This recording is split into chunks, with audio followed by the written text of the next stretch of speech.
Rente aos teus pés eu preciso estar.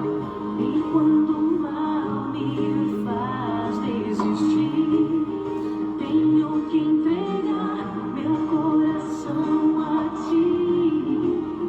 Em ti eu vou buscar poder. Basta te ouvir, eu tenho que orar. Senhor, estou ouvindo teu chamado. Eu tenho que orar. Jesus,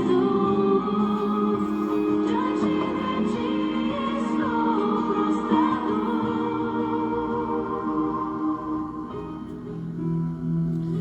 Bom dia, meu prezado ouvinte, meu querido irmão que nos assiste e nos ouve nesta manhã. Nós estamos aqui novamente para estudar a Santa Palavra de Deus. Que esse estudo nos ajude a aproximar do Senhor, né? Precisamos estar próximos dele. Neste trimestre estamos estudando esse tema, que hoje é o último tema do trimestre, administradores fiéis à espera do Mestre. E hoje nós vamos estudar sobre como sermos vencedores com Jesus, ou em Jesus, né? Que Deus nos ajude, nos ilumine, e nós vamos pedir a presença do Santo Espírito agora aqui, para que Ele nos acompanhe e nós possamos ser claros ao explicar, o pastor e eu, e também cada um dos nossos ouvintes tenha clareza provocada pelo Santo Espírito. Vamos orar. Querido Deus, nós te agradecemos por mais uma semana em tua santa companhia, pelas vitórias espirituais que o Senhor nos deu, pelas vitórias das demais ações de nossas vidas, porque sabemos que as vitórias vêm pela ação do Senhor em nossa vida. Abençoa, Senhor, o nosso estudo nesta manhã, para que tenhamos o objetivo de continuarmos sendo vencedores pela presença do Senhor em nossas vidas. Em nome de Jesus, amém. Amém. Bom dia a todos, que a graça e a paz do nosso Senhor Jesus Cristo permaneça com todos vocês. O microfone está ligado aí? Aqui. Acho que agora vai, né?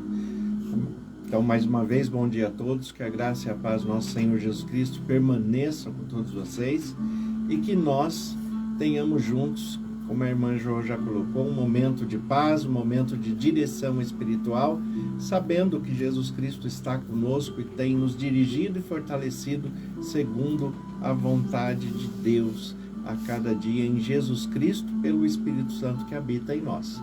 Então vamos continuar estudando, vamos seguir no estudo da palavra até a volta do nosso Senhor Jesus Cristo. Amém. Irmãos, tem um texto aqui que é muito significativo na Bíblia. Ele está em São Mateus 25, verso 21. E é o texto, assim, colocado como para memorizar, porque ele é muito central no estudo desta manhã. O Senhor disse: muito bem, servo bom e fiel. Você foi fiel no pouco, sobre o muito o colocarei. Venha participar da alegria do seu Senhor. Bonito esse texto, né? Muito bonito. Esse texto, ele nos fala, né, a respeito da nossa fidelidade, da nossa integridade, do nosso compromisso com Deus. Só vou pedir para o Guilherme aumentar um pouquinho o microfone aqui do estúdio. Aumenta aqui, por favor. Isso.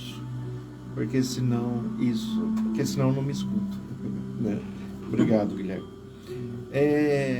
Aqui, quando nós tratamos desse texto, né, o Senhor disse: muito bem, servo bom e fiel. Você foi fiel no pouco, sobre o muito te colocarei. Venha participar da alegria do seu Senhor. Quando nós olhamos para esse texto, nós temos que pensar que Deus nos colocou fiéis no pouco e está nos conduzindo para o muito. E nós observamos isso hoje de todas as formas. Nós observamos isso também nos problemas, né? Deus colocou a gente nos poucos problemas, né? Mas a gente foi fiel e agora Ele coloca no muito, porque a gente já sabe resolver, né? Ele quer aperfeiçoar o nosso caráter, né? Com Sim. isso Ele vai nos aperfeiçoando. Sim, mas tudo isso, né, nos trará a recompensa, como o apóstolo Paulo coloca, da vitória de receber a coroa de Cristo Jesus, né? Então, para esse termo, é muito bonito esse termo, servo bom e fiel. Quem não gostaria de ouvir isso, né? Mesmo nas nossos trabalhos seculares, quando alguém elogia, assim, agradece alguma coisa que a gente faz, é muito gostoso. E para Deus, significa usar tudo que Deus nos dá para promover o seu reino. Sim, o servo bom e fiel, pela própria classificação, a gente tem que observar que ele já vem para servir, né? A própria... Isso, servo. É né? um servo bom e fiel. O que é um servo bom e fiel?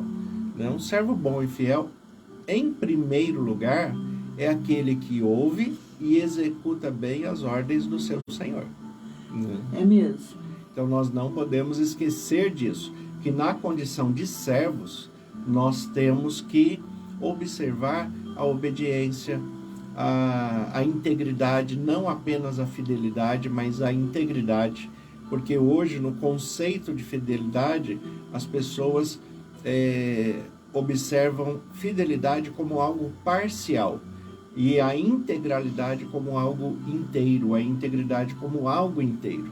Então, na fidelidade, as pessoas começam a selecionar aquilo que elas gostariam de seguir. Na integridade, não. Ela não pode selecionar. Ela tem que seguir segundo as prescrições para que o resultado seja bom. Eu que gosto de cozinha, por exemplo, né? Se a gente pega uma receita e começa a mudar a receita, provavelmente nós não vamos ter o mesmo resultado no final, né? Nós vamos ter um resultado diferente, né? Que normalmente não é para melhor essa diferença. Normalmente acaba atrapalhando a receita, porque se eu tiro algum ingrediente ou acrescento algum ingrediente, ou eu mudo a proporção dos mesmos, né, elementos ali que está sendo usado, o resultado vai ser diferente. Então isso também nós não podemos fazer com a palavra de Deus. Nós não podemos acrescentar, nós não podemos tirar, não podemos modificar a maneira que ele prescreve. Tem que ser do jeito... Por isso que Davi escreveu, né? A lei do Senhor é perfeita, né?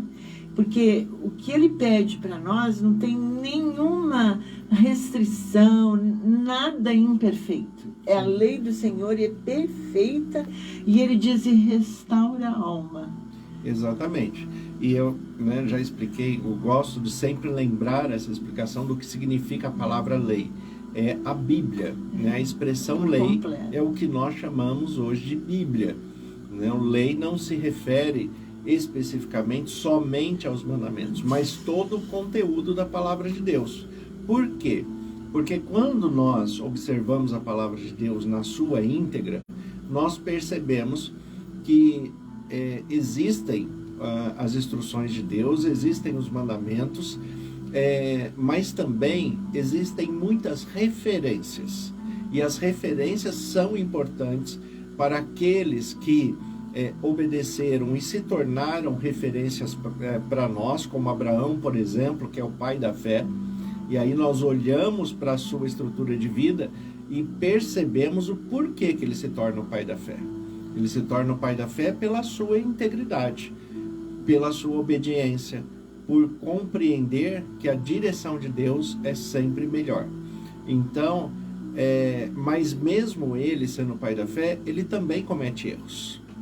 Então, quando nós observamos, né, que uma pessoa tão próxima de Deus, né, que falava com Deus diretamente, assim como Moisés, né, que também comete erros, isso não nos dá a liberdade ou o direito de errar também.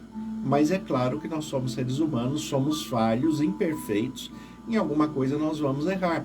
Mas se nós temos um padrão de observação do que já foi feito de errado, eu não preciso repetir, porque eu já sei que aquele caminho não vai ser bom.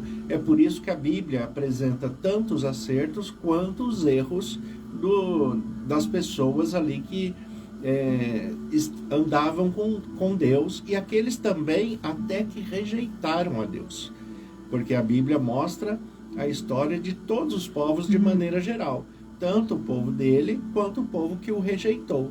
Então a Bíblia vai apresentando, né, quais são os males de se afastar de Deus, né, o que acontece quando uma pessoa fica distante de Deus, não ouve a voz do Espírito Santo, e também apresenta os benefícios de caminhar com Deus. Agora, existe um ponto que a gente deve ressaltar nisso, que caminhar com Deus, a gente não pode caminhar com Deus com o foco nos benefícios. Não é este o propósito de Deus. Ande comigo que eu vou te dar recompensa. Ande comigo que eu vou te livrar de todos os problemas. Ande comigo que eu vou fazer você prosperar. Não é essa a proposta de Deus. Até porque essas compreensões dentro da Bíblia são muito diferentes. Prosperidade não quer dizer riqueza. São coisas diferentes. Prosperidade é você saber administrar aquilo que Deus coloca na sua mão. Então, nós observamos quando Davi fala a respeito da lei, da palavra de Deus na sua íntegra, na sua totalidade, e olha que Davi não tem tudo que a gente tem hoje. É mesmo. Né? Então, mas o que ele tinha na mão, ele já servia, obedecia e se colocava diante de Deus de uma maneira íntegra, né? E ele mesmo cometeu muitos erros também. Mas ele era uma pessoa comprometida com os ensinamentos que Deus dava, né? Exatamente. Embora errasse, né? Ele errava, mas por que ele é um homem segundo o coração de Deus? Ele é um homem segundo o coração de Deus porque, apesar do erro, todas as vezes que o Espírito Santo fala com ele, você errou, seja diretamente ou seja através do profeta, como Natan, por exemplo, né? Todas as vezes que Deus fala com ele, ele reconhece o erro, se arrepende, confessa e abandona. Né? Isso. Então esse é o processo de santificação. Todos nós vamos errar, todos nós vamos ter problemas, mas à medida em que nós confessamos, né, primeiro nós temos que nos conscientizar que aquilo é um erro. E a gente vai trazer essa consciência pelo Espírito Santo através da palavra de Deus, que discerne o que é certo e o que é errado. Então, primeiro nós temos que ter a consciência, para depois ter a confissão, a conversão, né, e abandonar aquela prática que ofende a Deus. É importante a gente entender esses passos, né? São passos assim, didaticamente, né? Só separados, mas que acontecem simultaneamente muitas vezes, né? Sim, eles têm que acontecer, vamos dizer, sequencialmente. Isso. Né? A gente divide a didática de maneira sequencial para que a gente possa também compreender como que esse processo acontece. Mas na comunhão, quando nós nos aproximamos de Deus e mantemos a fé pela comunhão no Espírito Santo, isso acontece num conjunto, de uma maneira muito natural para aqueles que se colocam diante de Deus. A ação do Espírito Santo ela é muito curiosa no ser humano, porque aquele que realmente já foi transformado pelo Espírito, às vezes, mesmo que ele tenha a intenção de fazer alguma coisa que Deus não aprova, ele não consegue mais. Então, se torna uma aversão para ele. Se torna uma aversão. Né? Então, à medida que ele vai compreendendo a palavra de Deus, que o Espírito Santo vai mostrando o que é certo ou o que é errado, e ele vai desenvolvendo maturidade, ele vai desprezando aquilo que é errado, vai tornando prática comum aquilo que é correto, e quando a mente dele, o desejo, a intenção volta para algo que Deus desaprova, né, ele pode até ter o desejo de fazer, mas ele não consegue. Por exemplo, um exemplo simples. Uma pessoa que já compreendeu o quanto o uso de bebidas alcoólicas é ofensivo diante de Deus. Pessoa que já compreendeu isso, ele pode até parar um dia de calor e tudo, se ele tinha essa prática antes, e ele falar assim, hoje eu vou tomar uma cerveja para relaxar, né? E se ele tomasse a cerveja, Deus não ia castigar ele, não ia matá-lo, não ia fazer nada com ele, né? Porque as orientações de Deus são para que nós tenhamos qualidade de vida, né? Deus não tem toda essa ação punitiva que as pessoas querem colocar. Mas se ele fizer, vai fazer em prejuízo próprio. A questão é que se ele já compreendeu que ele deveria abandonar as bebidas alcoólicas, se o Espírito Santo já falou com ele e ele compreendeu através da Bíblia, mesmo que ele tenha a intenção de fazer, ele não consegue. Ele vai comprar, ele não consegue comprar, ele fica intimidado, ele fica envergonhado, né, de fazer aquela ação. E é muito interessante esta ação do Espírito Santo nos filhos de Deus. Que bom, né? Que bom que nós podemos caminhar com Jesus, tornando-nos pessoas melhores, né? Isso daí significa que a pessoa se afastou totalmente do que Deus não se agrada, né? Sim, exato. E também mostra a sensibilidade dessa pessoa em ouvir a palavra de Deus, né? Em ouvir o Espírito Santo. Porque o Espírito Santo é uma pessoa que habita em nós e fala conosco, né? Ele não está em silêncio, ele fala conosco. Fala conosco, né? Pastor, eu acho assim, algumas pessoas, elas podem até pensar em que ter, assim, vitórias, pode ter um sentimento de que ela é vitoriosa. Mas, na realidade, a vitória é de Deus, não é mesmo? Quando nós temos uma vitória, é porque Jesus morreu por nós. Eu costumo dizer assim, né? O ser humano, ele não precisa se depreciar para engrandecer a Deus, né? Então, nós temos aí vitórias em conjunto. Quando o ser humano decide servir ao Senhor, decide se aproximar do Senhor e ele decide obedecer a palavra de Deus, isso é uma decisão dele, né? Isso é o que ele decidiu crer, o que ele decidiu colocar em prática, né? E Deus não tira esse mérito dele, tanto que Apocalipse 14 fala que bem-aventurados são aqueles que morrem no Senhor, porque as suas obras o acompanham, né? Então Deus não tira esse mérito que ele tem, né, de que ele decidiu obedecer, ele decidiu seguir as prescrições, ele decidiu viver segundo o modelo que Deus prescreveu. Então, essa é a parte humana, né? Agora, à medida que nós vamos crescendo em maturidade, crescendo espiritualmente, conhecendo mais a palavra de Deus, é a vitória de Cristo pelo Espírito Santo em nós, a cada dia. O processo de santificação é a vitória de Cristo, mas a decisão de seguir é uma vitória humana. Então é uma coisa conjunta, né? É uma ação conjunta. Tem que ser uma ação conjunta porque Deus nunca tirou a responsabilidade do ser humano. É por isso que nós temos o livre-arbítrio, né? Sim, nós temos a oportunidade de querer obedecer ou não, de seguir ou não. E Deus nos dá essa liberdade. A grande vitória que nós esperamos é a vida eterna, né? Sim. Vida eterna, Deus fez o homem para viver eternamente e, por causa do pecado, suprimiu essa oportunidade, não é mesmo? Sim. Porque o próprio Salomão escreveu, né, que há no ser humano o sentido de querer viver sempre. Sim, Salomão ele escreve que a eternidade foi colocada no coração do homem, em Eclesiastes, né? E ele nem sabe de onde isso vem.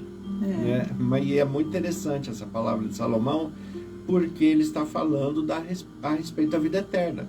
Então a eternidade foi colocada no coração do homem, na mente humana, no seu sentimento, o desejo de viver eternamente. Nós temos até muitos filmes, né, voltados para isso, a pessoas que não morrem, a pessoa que permanece, porque a eternidade foi colocada no coração do homem. Agora, por causa do pecado, como a irmã colocou, esta eternidade, ela não foi perdida, mas ela foi interrompida pela morte. E aí, o que Deus nos dá a oportunidade é de restauração do seu propósito original. Então, nós estamos caminhando para trás, né? O nosso futuro está no Éden, que está lá atrás, né? Que esse Éden, no futuro, vai ser a Nova Jerusalém. Então, nós temos que compreender que a ação do Espírito Santo, a ação da Palavra de Deus, a ação de Deus em nós, é nos trazer restauração. Né? Restauração dentro de um propósito original de Deus. E quando nós colocamos isso em prática, nós, à medida em que vamos permitindo esse processo de santificação, nós vamos sendo vencedores. Né? Por isso a questão que eu coloquei ali, vencedores em Cristo Jesus.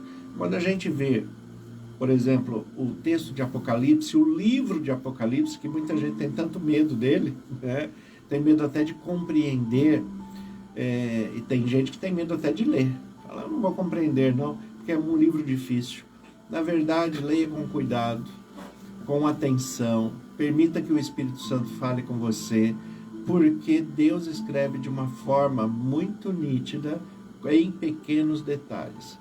E quando nós chegamos no capítulo 2 de Apocalipse, que mostra as cartas, a beleza da carta que Jesus está apresentando ao apóstolo João e enviando para todas as suas igrejas, são 7 igrejas, porque 7 representa a totalidade das igrejas. Mas ele não está escrevendo para qualquer pessoa. E ele mostra isso no final de cada carta. Jesus, ele não está escrevendo para qualquer pessoa. Ele está escrevendo para vencedores em Cristo. Né? Então, tenha em mente que você é um vencedor em Cristo Jesus. Mas tem que ser em Cristo, por Cristo, né? Na direção do Espírito Santo. Aqui, ó, só para destacar, Apocalipse 2, versículo 7, olha o que ele coloca aqui.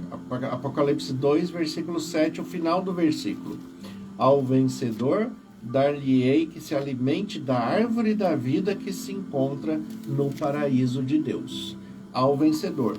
A segunda carta, que é a carta a Esmirna, quando ele chega no versículo 11, ele fala de novo. Ao vencedor, de modo nenhum sofrerá o dano da segunda morte.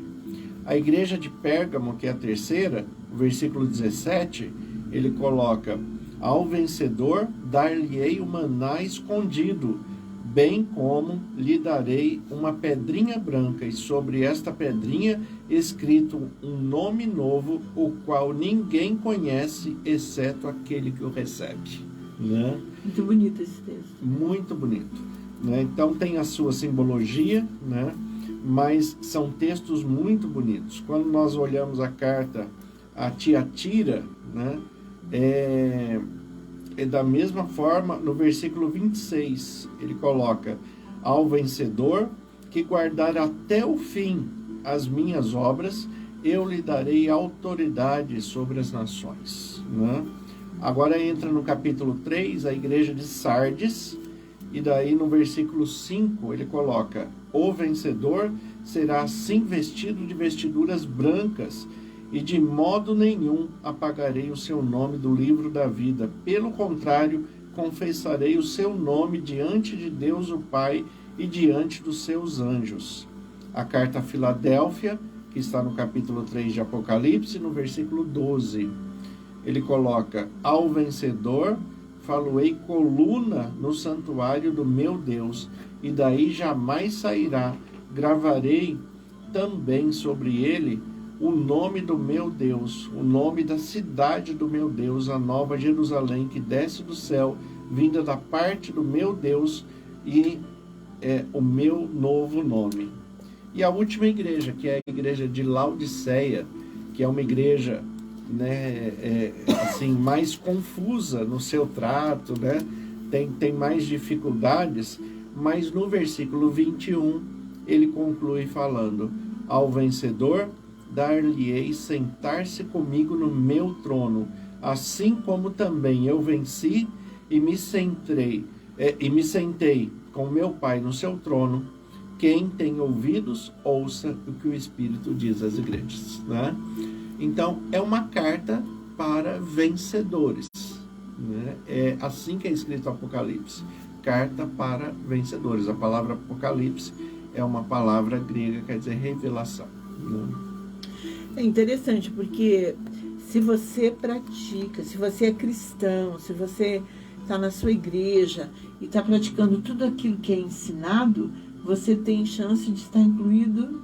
Você está incluído, né? Não é chance. Você está incluído no vencedor. Né? No quadro de um vencedor. É por isso que eu falo, né? Atente à palavra de Deus, ouça a voz do Espírito Santo, né? Quando você investe um tempo como este que nós estamos tendo aqui, para você estudar a Bíblia, compreender melhor a palavra de Deus, é porque o Espírito Santo está conduzindo a sua vida, porque em Cristo Jesus, dentro da palavra de Deus, você é um vencedor, você é uma vencedora naquilo que você já conquistou espiritualmente, e isto vai também te fazer um vencedor, uma vencedora dentro da expressão social, do seu mundo comum, né? Porque é o que o apóstolo João coloca na sua primeira carta: o que vence o mundo é a nossa fé, né? É isso que vence o mundo.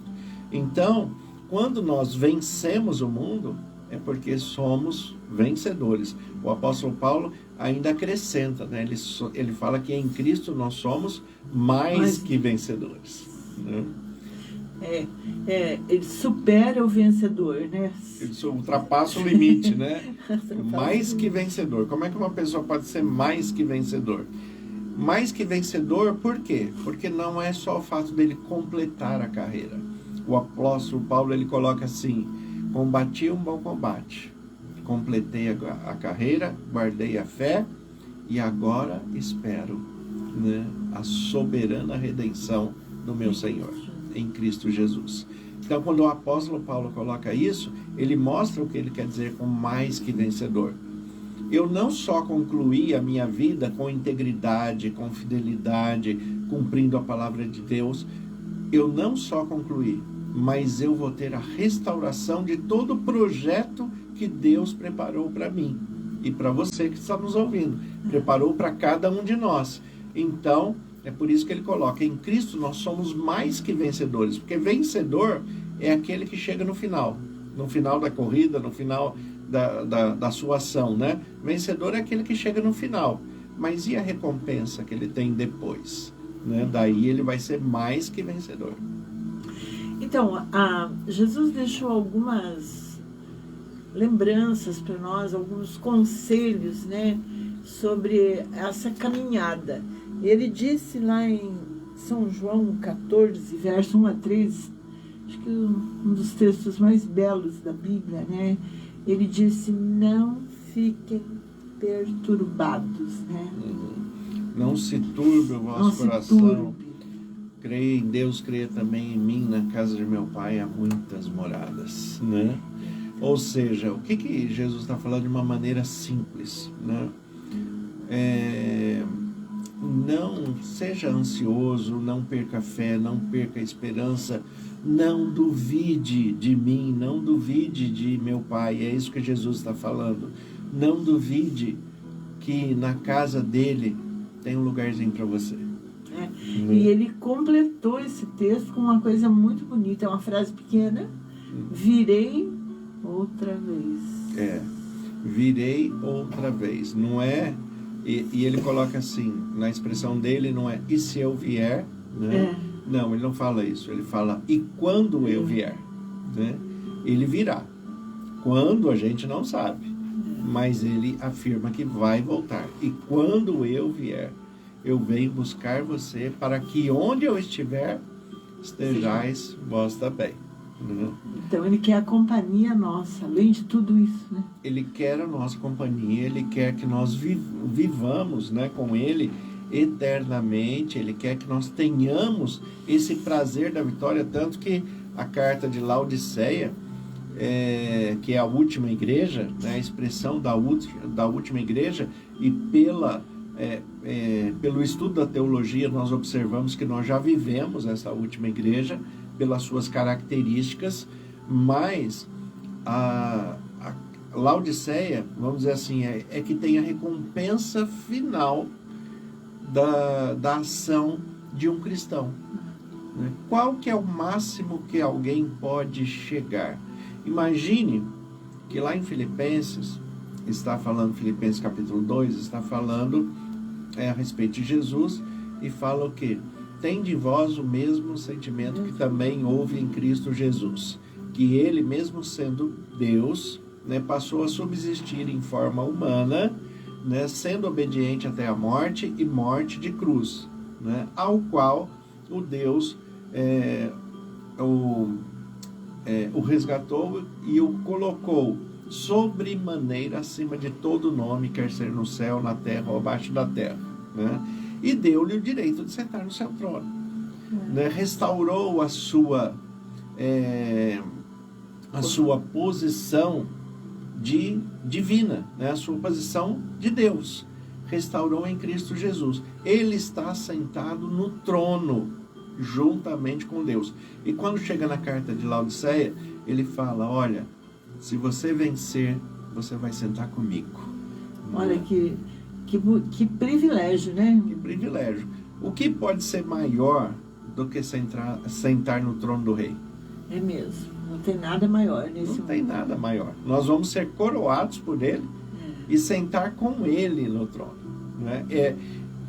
Eu gosto muito desse texto, porque Jesus ali, na verdade, ele está respondendo a uma pergunta de João, né? Que foi a mãe, né, de João, em que ela pede a Jesus pelos seus 2 filhos, e fala: permita que no seu reino um sente à direita, outro sente à esquerda.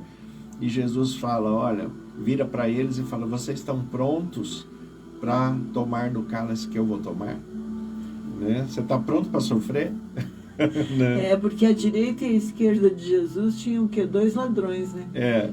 Então, que estavam sofrendo com ele. Estavam sofrendo. Vocês estão prontos para sofrer comigo? E eles falaram: estamos, né? Tá tudo certo. Jesus falou: tá bom, então sofrer comigo vocês vão. Agora, sentar à direita ou à esquerda, quem vai decidir isso é meu Pai. E quando Jesus é restaurado na sua divindade, o Pai fala para ele, olha, fala lá para João, né, que queria sentar ou à direita ou à esquerda, fala lá para João que ele não vai sentar nem à direita nem à esquerda, vai sentar junto com a gente, né? Bom, de igual para igual, é isso que ele quer dizer, né? Vamos sentar junto, de igual para igual, somos da mesma essência, porque fomos criados à imagem e semelhança de Deus, temos um DNA divino como filhos de Deus, né? Que bom, né? Que bom. O fato de sermos fiéis muda até o nosso DNA, né? Muda o nosso DNA, porque nós recebemos espiritualmente o sangue de Cristo. E pelo sangue de Cristo, nós nos tornamos espiritualmente família de sangue de Deus. Né? Somos família de sangue de Deus. Temos laços de sangue pela espiritualidade que nós assumimos. Agora, uma coisa que eu gosto também de colocar é acerca da nossa vida aqui, porque parece que a gente começa a projetar tudo para o futuro. Tudo vai ficar bom quando Jesus voltar, as recompensas só vão chegar quando Jesus voltar, aqui a gente vai sofrer, aqui a gente vai batalhar. É verdade, nós vamos ter sofrimentos, problemas aqui, mas nós estamos sendo cuidados por Deus a cada dia. Vocês que estão nos ouvindo, nos acompanhando, tenha isso em mente. Deus não abandonou ninguém. Jesus Cristo está intercedendo por nós no santuário celestial. Ele enviou o Espírito Santo para nos orientar e nos dar conhecimento verdadeiro a respeito da vontade de Deus através da Bíblia, e Deus está ouvindo a intercessão do Espírito e a intercessão de Cristo Jesus e a nossa intercessão também uns pelos outros, e está cuidando de cada um de nós nos mínimos detalhes. Então, nós já temos boas recompensas desde agora, apesar dos sofrimentos. O fato, às vezes, até o sofrimento, ele transforma o nosso caráter também, né? Transforma. Tem um ditado antigo, eu gosto muito dele, que fala assim, que às vezes o infortúnio é uma bênção disfarçada. Porque a gente precisava daquela correção e nunca ia admitir isso no nosso sentimento humano, né? E o sofrimento, em geral, somos nós que causamos, né? Os próprios sofrimentos, a grande maioria deles, somos nós que causamos. À medida que nós vamos criando maturidade, obedecendo a palavra de Deus, e se permitindo ser guiado pelo Espírito Santo, isso vai se tornando natural, né? A nossa essência vai sendo transformada, e essas ações de Deus em nós vai se tornando cada vez mais natural. Mas o texto de Deuteronômio 28 fala a respeito dessa condução de Deus na nossa vida hoje, na nossa vida humana. E olha a maneira que ele coloca aqui: se atentamente ouvires a voz do Senhor teu Deus, tendo cuidado de guardar todos os seus mandamentos que hoje te ordeno, o Senhor teu Deus te exaltará sobre as nações da terra. Se ouvires a voz do Senhor teu Deus, virão sobre ti e te alcançarão todas estas bênçãos. Bendito será na cidade, bendito será no campo, bendito o fruto do teu ventre, bendito o fruto da tua terra, né? O fruto de teus animais, as crias, as vacas, as ovelhas, bendito o teu cesto, a tua amassadeira, né? Bendito serás ao entrares e ao saíres, né? Então, aqui em Deuteronômio 28, depois vocês podem continuar lendo, vocês observam que Deus está falando da nossa vida aqui. Nós já somos abençoados aqui. Nós já somos cuidados por Deus aqui, apesar das adversidades. Nós não precisamos projetar tudo para o reino celestial quando Jesus voltar, porque a nossa eternidade começa aqui. Exatamente. Na medida que nós aceitamos Jesus, já estamos sendo pessoas privilegiadas da eternidade, né? Mas nessa eternidade tem uma descrição na Bíblia da Nova Jerusalém, né? Tem algumas coisas que tem gente até que acha que é a história do Chapeuzinho Vermelho, né? Por exemplo, quando o verso 4 do capítulo 21, ele diz que lá não haverá mais morte, nem pranto, nem dor. Porque as primeiras coisas são passadas. Nós ainda estamos vivendo as primeiras coisas. Então, muitas pessoas acham estranho esse texto de Apocalipse, porque a descrição que é feita é tão bonita, ela é tão perfeita, mesmo na imperfeição das palavras humanas, porque João, na verdade, ele está fazendo uma acomodação. Ele não consegue descrever o que ele viu. Então ele começa a falar: eu vi umas ruas lá, mas era tão bonita que aquilo parece ouro. Eu vi um mar tão cristalino, né, que parece cristal mesmo. Parece. Então ele começa a fazer paralelos para que nós possamos ter uma ideia do que ele viu. Mas o que ele viu, certamente, é muito mais bonito do que o que ele descreve. Mas o que ele descreve já é muito bonito. Então muitas pessoas falam: será que isso existe mesmo? É daí que o pessoal fala que é a história do Chapeuzinho Vermelho. É a história do Chapeuzinho Vermelho. Será, né, que existe realmente isso? Será que vai ter realmente esse lugar? Deus nos garante que vai ter esse lugar. Jesus Cristo, no texto que a irmã citou, em Mateus 14, né? Creia em Deus, creia também em mim. São João 14. João 14. crê em Deus, crê também em mim, né? Na casa de meu pai há muitas moradas, e essas moradas é o que João coloca aqui em Apocalipse 21. A descrição que ele coloca: vi um novo céu, uma nova terra, pois o primeiro céu e a primeira terra passaram, e o mar já não existe. A expressão do mar é porque João está preso numa ilha, e ele vê as igrejas de longe, e o que ele está falando é: vai ter um dia que a gente não vai ter mais separação, né? Porque hoje o mar representa para nós um oceano imenso, né? Sim, sim. E lá pode ser que, a gente não sabe, mas isso não faz parte da recompensa nossa. Mas veja bem, pode ser que lá existam pequenos mares, que nós vamos ter água do mesmo jeito. Sim, não, quanto a isso, sim, mas a questão simbólica de Apocalipse é João falando assim: nós não vamos ter mais separação. Por que nós não vamos ter mais separação? Porque não há mais morte. O que separa de fato a gente não é a distância, é a morte. Porque a distância nós podemos viajar, principalmente hoje, você tem avião para ir para onde você quiser, né? Você tem ônibus, você tem carro próprio, você tem uma facilidade de transporte muito grande. Então, não é a distância que te separa. O que separa é a morte. Como lá não vai haver mais morte, como João descreve aqui, não vai ao versículo 4. Ele enxugará dos olhos toda lágrima, e a morte já não existirá. Já não haverá luto, nem pranto, nem dor, porque as primeiras coisas se passaram. Então, se não há morte, não há mais separação.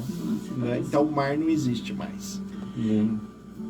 Algumas coisas nesse texto de Apocalipse 21 chamam muito atenção.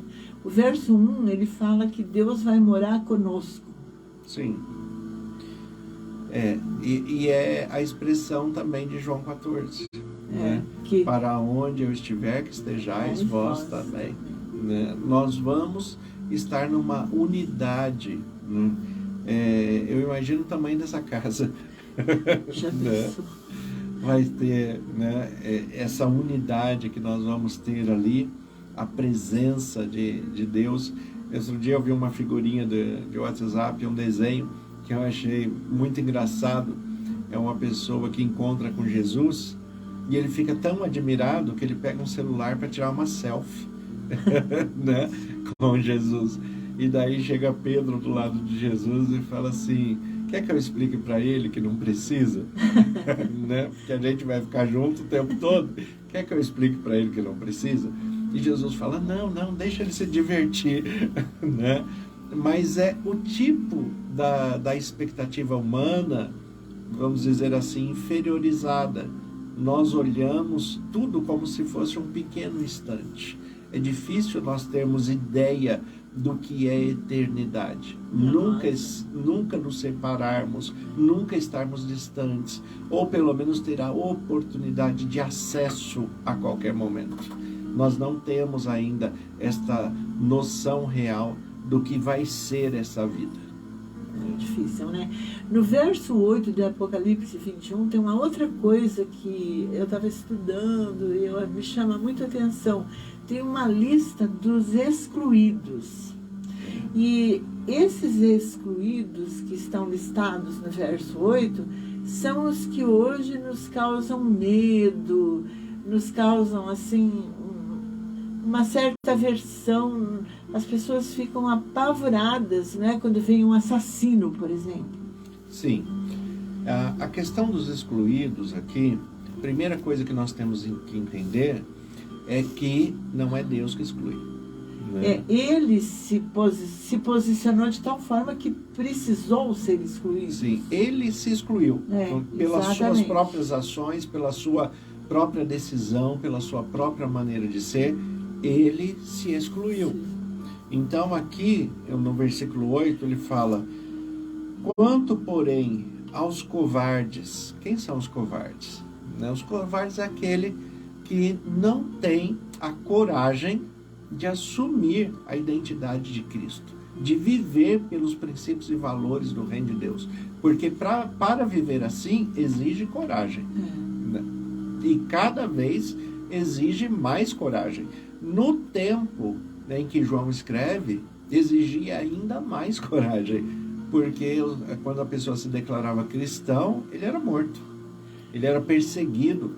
Isso acontece também em alguns países no dia de hoje, né? Então, quanto aos covardes, né? Aos incrédulos, né? Aquele que não acredita em Deus, né?